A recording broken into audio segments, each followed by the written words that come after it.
Ilhom aka svet o'chib qoldi, kompyuter yonmayapti. Hozir ko'ramiz.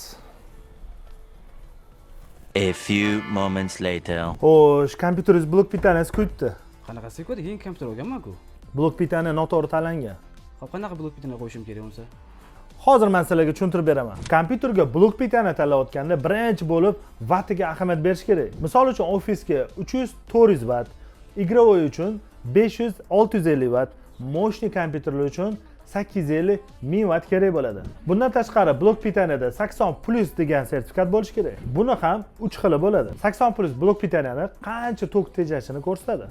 Birinchisi bronza, samaradorligi pastroq, ko'proq tok yeydi, lekin narxi arzon. Ikkinchisi gold, samaradorligi yuqori, yaxshi tok ekonom qiladi, lekin narxi sal qimmatroq. Uchinchisi platinum, samaradorligi o'ta yuqori, odatda mining va serverlar uchun qo'yiladi.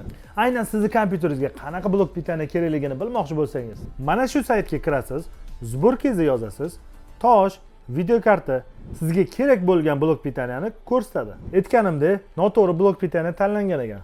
Eslab qoling, blok pitaniya tanlayotganda zapas bilan oling. Svet o'ynaganda kuyib qolish ehtimoli bor. Kuyib qolmaydigan kompyuter yig'dirmoqchi bo'lsangiz, iCom'ga murojaat qiling.